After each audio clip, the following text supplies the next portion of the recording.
Olá pessoal, tudo bem? Hoje nós faremos a correção da primeira bateria de Química, em que o conteúdo que foi trabalhado com vocês foi justamente as leis ponderais. Primeiro exercício teórico. Conforme uma análise de manuscritos de Dalton realizada por Henry e Arthur e publicada em 1896, a teoria atômica de Dalton foi intuída por ele a partir dos seus estudos de diferentes solubilidades dos gases na água.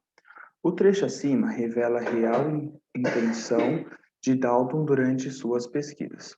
Podemos afirmar que o lançamento do seu livro intitulado A New System of Chemical Philosophy, um novo sistema de filosofia química, permitiu a Dalton apresentar Item A compreensão racional dos resultados conhecidos sobre as transformações e a constituição das substâncias organizados nas leis ponderais. Perfeito. Justamente a partir do conhecimento das transformações, não só das transformações, mas também de como se constituem essas substâncias, que no caso o gás, organizaram em si as leis ponderais. Vamos ver por que não são as outras alternativas? B. Evidência de que os átomos dos gases, quando submetidos a temperaturas elevadas, transformam o estado físico da matéria, passando de gás para líquido. Totalmente errado. Teria que diminuir a temperatura para ocorrer tal transformação. Letra C. Uma preocupação com a solubilidade dos gases na água, com a expansão do vapor em função do calor, não. Só estudou solubilidade dos gases na água, nada com relação à, à, à influência do calor nesse processo. Letra D. Um pequeno avanço da compreensão das fórmulas químicas e pesos dos átomos. Também não, só se estudou nesse trecho, nesse enunciado, a parte da solubilidade dos gases. A compreensão racional dos resultados conhecidos sobre as transformações e constituições da substância, restrita à única lei ponderal? Não. Isso envolve todas as leis ponderais. Exercício 2 agora. Então, nós vimos que a alternativa correta foi a alternativa A. A foi a alternativa correta. Próxima questão. Vamos lá para a questão número 2. Sobre as leis ponderais são feitas algumas afirmações. 1.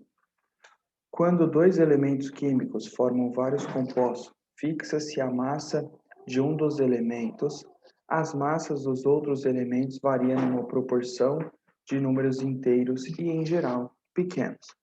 Quem fez essa afirmação? Quem escreveu essa afirmação?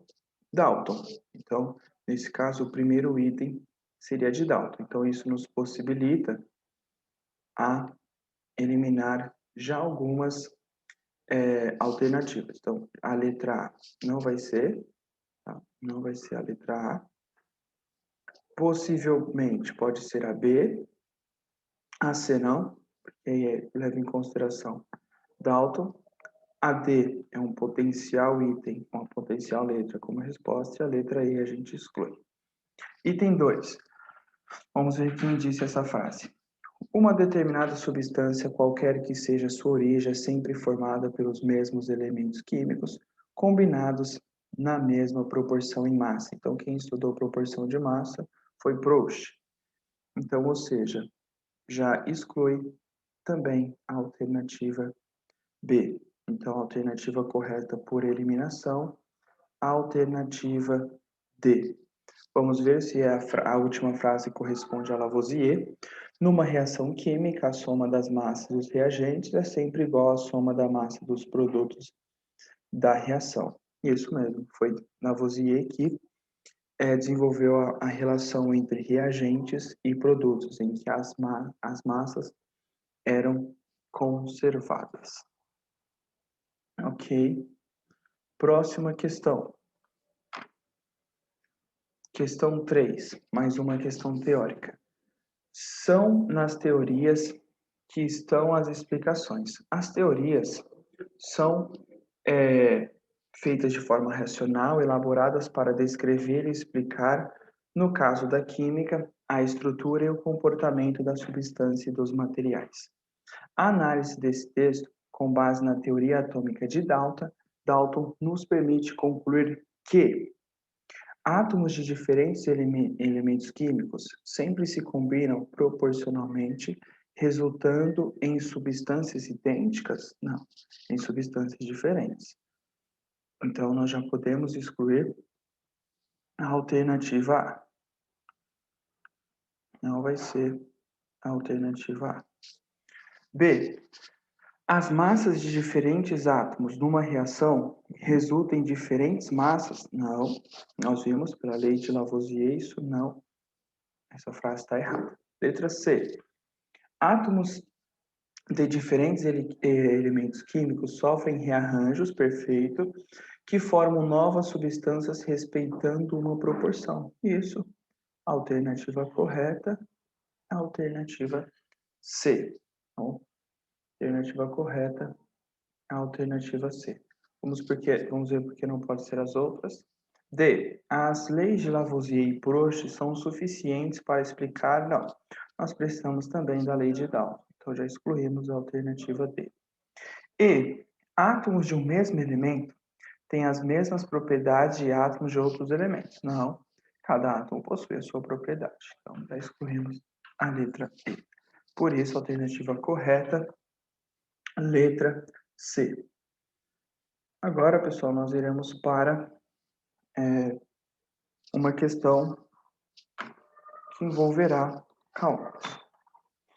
Questão 4, pessoal. Durante um experimento, verificou-se que 23 gramas de sódio reagem com 16 gramas de oxigênio, formando peróxido de sódio. Então, beleza, vou anotar aqui, ó. Que no caso 23 gramas de sódio reage com mais 16 gramas de oxigênio. Então, a massa do meu peróxido formado será de 39 gramas. Perfeito. Então, continuando o enunciado. A alternativa correta, que apresenta a massa de sódio necessária para obter 78 gramas de peróxido é... Pessoal, se vocês analisarem, pega o 39 e multiplica por 2, ou seja, dobre o seu valor. No caso, 39 mais 39 será 78 gramas. Ou seja, para formarmos esses 78 gramas de peróxido de sódio, nós precisaremos dobrar o valor de todos os reagentes. Nesse caso, como a pergunta foi só do sódio, vamos multiplicar esse valor por 2. Então, 23 vezes 2, 46 gramas. A alternativa E. Tá bom? 46 gramas. Próximo exercício e último. O cloreto de alumínio é um sal utilizado comercialmente em um processo industrial relacionado ao petróleo. Alumínio e o gás cloro são utilizados para a obtenção do cloreto de alumínio. Considerando o sistema fechado, em que 135 gramas de alumínio, então já vou anotando essas informações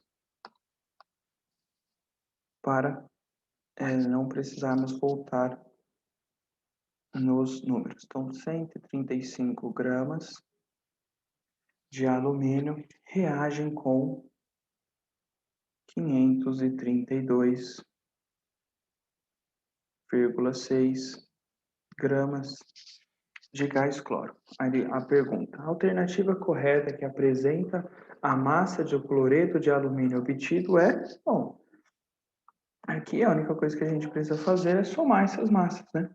Então, se somarmos essa massa, ele até colocou para encontrarmos um valor aproximado, tá bom? Então, se somarmos esse valor, será 667,6 gramas, ou seja, aproximadamente 668 gramas de cloreto de alumínio será formado. Então, a alternativa correta, a alternativa B.